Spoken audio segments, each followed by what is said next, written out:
মমতা ব্যানার্জি এমন একটা পলিটিশিয়ান কি ও যে সিঁড়িতে চড়েন সেই সিঁড়িটাকে ভাঙতে ভাঙতে যান। এই ভাঙতে ভাঙতে গেলে আজকে দেখুন দু একজন বাদ দিয়ে কেউ নেই। আপনি কি ভাবছেন পার্থ চ্যাটার্জি এমনি ধরা পড়েছে নাকি? পার্থ চ্যাটার্জি সমস্ত তথ্য তো মমতা ব্যানার্জি ইডি সিবিআই কাছে ওনার ভাইপোর মাধ্যমে পৌঁছিয়েছেন। ওনার যে লোকগুলো ওনার উইকনেসটা জানতো, যে লোকগুলো ওনার খবরটা রাখতো, সবাইকে তো উনি শেষ করেছেন। কখনো ইডি সিবিআইয়ের হাতে তথ্য পৌঁছে দিয়ে, কখনো রাজনৈতিকভাবে। মমতা ব্যানার্জিকে যারা চিনেন না তারা হয়তো চিনেন না, আমরা মমতা ব্যানার্জিকে ভালো করে চিনি। মমতা ব্যানার্জি আজকে নিজে গদি বাঁচাবার জন্যে উনি যা ইচ্ছা তাই করছেন। দেখলেন তো এই নীতি আয়োগের মিটিংয়ে গিয়ে, মানে ইজ ইট পসিবল? এটা একটা সাধারণ বাচ্চা ছেলেকে বললে এটা মানবে না কি মমতা ব্যানার্জিকে যে কোথায় ওনার 22 নম্বর 21 নম্বরে জায়গা থাকা তাকে 7 নম্বরে নিয়ে আসলো, আর তাকে বলতে দিয়ে বলছে কি আমার মাইকটা বন্ধ করেছে। Is it possible? Mamata Banerjee, আমি ছেড়ে দিন মমতা ব্যানার্জিকে, যে কোনো একটা ছোট রাজনৈতিক দলের একজনও যার এমপি থাকে, সে যখন লোকসভায় বক্তব্য দেয়, তার যদি 2 মিনিট 3 মিনিট বেশি বলে তাও ওকে কেউ আটকায় না। তো উনি মিথ্যা কথা বলেন সবসময়। এই নীতি আয়োগের মিটিং উনি নিজে হাস্যকর হয়ে গেছেন। উনি বলছেন আমার মাইকটা বন্ধ করে দিয়েছে। আরে আপনি গেলেনই কেন? আপনার তো ইন্ডিজোট যায়নি। আপনি দুদিকে ব্যালেন্স করে চলতে চাইছেন যাতে ভাইপোটাকে বাঁচাতে পারেন। এটা আর বাঁচানোর জায়গা নেই, আপনি বাঁচবেন না। যে তথ্যগুলো আমরা যতটুকু মিডিয়া, তার মানে কি কোনো সেটিং রয়েছে এখানে? সেটিং রয়েছে কি সেটিং করতে গেছে? কার থেকে বাঁচাতে চাইছেন? আরে যে আপনি একটা শুনুন, আপনি একটা দেখুন, অভিষেক ব্যানার্জি কি বলে মঞ্চে দাঁড়িয়ে বলে আমি ফাঁসি এতে ঝুলে যাব। কেন? আমি যদি কোনো 2 নম্বরই কাজ করে থাকি। আবার তার কোম্পানি প্রায় 100 কোটি প্রপার্টি জব্দ হয়ে গেছে, তা আর কি হবে? মানে এই ব্যাখ্যাটা কাকে দিচ্ছে? মানে বাঁচাতে চাইছেন কার হাত থেকে, কিসের থেকে ভাইপোকে বাঁচাতে চাইছেন? নিশ্চয়ই উনি ভাবছেন কি গভর্নমেন্ট অফ ইন্ডিয়ার সঙ্গে যদি আমি একটু নরম মনোভাব দেখিয়ে দিই তাহলে আমার হয়তো বেঁচে যাবে। কিন্তু উনি জানেন না এই যে ইডি সিবিআই চলছে এটা গভর্নমেন্ট অফ ইন্ডিয়া করছে না, এটা কোর্টের অর্ডারের উপরে হচ্ছে। বারবার এটা আমরা বলি কি এটা কোনো গভর্নমেন্ট অফ ইন্ডিয়ার বা অমিত শাহজি আর মোদিজির হাতে নেই কি উনাকে বাঁচিয়ে দেবে। কিন্তু উনি গেছিলেন ইন্ডিজেটকে, উনি ভাবছেন কি উনি আর আপনার মুলায়ম সিং যাদবর ছেলে অখিলেশ যাদব এরা একটা আলাদা গ্রুপ করে একটা নিজের একটা গ্রুপ, মানে একটা প্ল্যান করে গিয়েছিলেন। আপনি দেখুন রাজদীপ সরদেশাই একদিন আগে বলছে উনি কুইট করবেন। রাজদীপ সরদেশাই স্ত্রী এখন রাজ্যসভার তৃণমূলের মেম্বার, সেটা একদিন আগে অ্যাডভান্স বলে গেছিলেন। সেটা অন্য বিষয় চলে যাচ্ছে।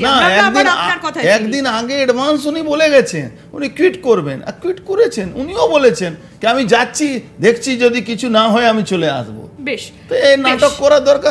আমরা আবার আপনার বিষয় ফিরি।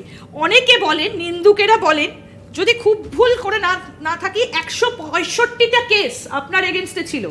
এই কেসগুলো ঢাকতেই আপনার তৃণমূলে যাওয়া, সত্যিই কি তাই? তো একটাও কেস তো শেষ হয়নি। যদি ওর জন্যই তৃণমূলে যাওয়া 165টা কেসই তো, হ্যাঁ, তাহলে 165টা কেস তো শেষ হয়ে যেত। তো আমি তো যাইনি। উনাকে সঠিক জবাব দিয়েছিল বিমল গুরুং।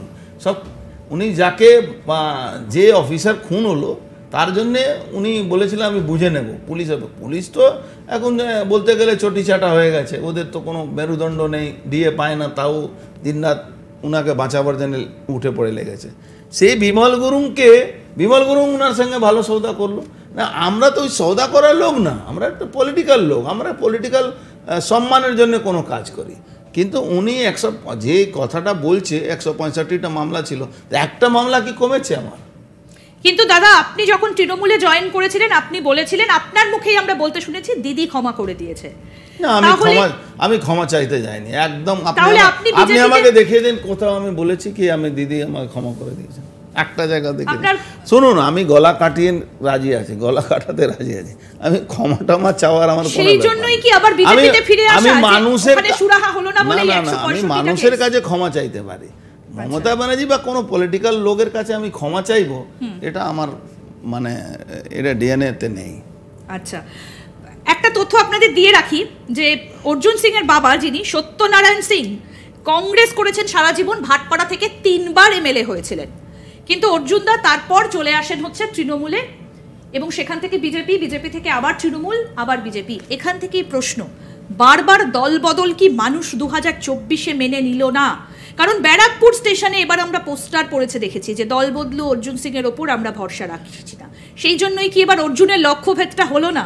তাহলে লোক 4,55,000 লোক ভোট দিত না, তাহলে আমার জামানা জব্দ হওয়া যাওয়া দরকার ছিল। এই ভোটটা ওইটা নিয়ে কেউ মানুষ, তাহলে পোস্টারগুলো কারা দেয়? ওটা তৃণমূল করায়, ওটা আইপ্যাক আছে ওদের, সব ওদের ওরাই সব করায়, ওটা নিয়ে কোনো সমস্যা। তাহলে তো 4,55,000 মানুষ আমাকে ভোট দিত না, তাহলে আমার ভোটটা তো মানে 10,000 ভোট পাওয়া উচিত। তো ওটা ব্যাপার না, ওটা আইপ্যাক বা তৃণমূলের লোকেরা এসব করেছিল, ওটা নিয়ে কোনো সমস্যা নেই। হ্যাঁ, আমি হেরেছি, কী কারণে হেরেছি সেটা আমরা বিশ্লেষণ করে আমরা জানি কী কারণে আমরা হেরেছি। আমাদের অনেকগুলো সাংগঠনিক দুর্বলতা আছে, সেই সাংগঠনিক দুর্বলতাটাকে বলতে গেলে, ধরুন আমি কাউকে ছোট মনে করি না, কিন্তু একটা রিক্সা ভ্যান, মানে সাংগঠনিক দুর্বলতাই বলছেন আপনার হারের কারণ? হ্যাঁ, সে তো আছেই, বললাম তো কি একটা অটো চালায়, টোটো চালায়, এক সিপিএমে তৃণমূলে পুলিশ ডেকে বলে দেয় তোমার কাল থেকে টোটো বন্ধ হয়ে যাবে, তো ও ম্যানেজ হয়ে যায় ভোটের দিন। এখানে তো ভোট হয় না, ভোট করাতে হয়। বাংলায় একটা কথা আছে, সারা ভারতবর্ষে ভোট হয়, এখানে ভোট করাতে হয়। তো এই ভোট করাবার যে প্রক্রিয়া, ডেট অফ ইলেকশন, সেই জায়গা প্রায় 300-400 বুথটাকে 50-100 করে ভোট তারা ফলস ভোট মেরে দিল। আমাদের লোকেরা কোথাও না কোথাও যে সকল যে আমাদের হয়ে বসেছিল এজেন্ট, তারা খুব সামান্য জায়গা, সামান্য এর উপরে তারা নিজেকে ভয় হোক, ভীতি হোক, পয়সা হোক, লোভ হোক, তারা নিজেকে বিক্রি করে দিল। এই জন্য এটা হেরেছি। নাহলে মানুষ 3 দিন ওখানকার হারার পরে, 4 জুনের পরে এলাকার 4 দিন লোক বেরোয়নি বাড়ি থেকে। তাহলে কি শুভেন্দু অধিকারী এবার ভোটটা ঠিক করাতে পারলেন না? শুভেন্দু অধিকারী তো নিজের জায়গায় যেখানে ওর দায়িত্ব ছিল ভোট করে 2টো সিটে জিতিয়েছে। Suvendu Adhikari good organiser, good politician. ওখানে উনি 1 বছর ধরে উনার 2টো জেলায় উনি দায়িত্ব নিয়ে, দল থেকে দায়িত্ব নিয়ে, বিরোধী দলনেতা, পুরো বাংলাটাই তো ওনার দায়িত্ব। না, আপনি এটা ভুল করছেন। এটা তো তৃণমূল কংগ্রেস নয়, বিরোধী দলের নেতা হতে পারেন, কিন্তু বিজেপি যে ইনফ্রাস্ট্রাকচার আছে সেখানে সভাপতি বা যারা ওই ওজিএস আমাদের পার্টিতে বলে, ওরা এইসব সংগঠনগুলো দেখে। উনি কিন্তু 1 বছর ধরে নিজের এই 2টো সাংগঠনিক জেলা, মজুমদার তিনি কি তাহলে রাজ্য সভাপতি হিসেবে পুরো বাংলাটা দেখতে পারলেন না? না, সেটা যদি দেখতে পারতেন তাহলে এই পরিস্থিতি হতো না। তাহলে কি আপনি দিলীপ ঘোষকে এগিয়ে রাখবেন? না, আমি দিলীপ ঘোষকেও এগিয়ে রাখছি না, কাউকে এগিয়ে রাখা, এটা আমার কাজ নয়। কে দিলীপ ঘোষ আসবে না সুকান্ত মজুমদার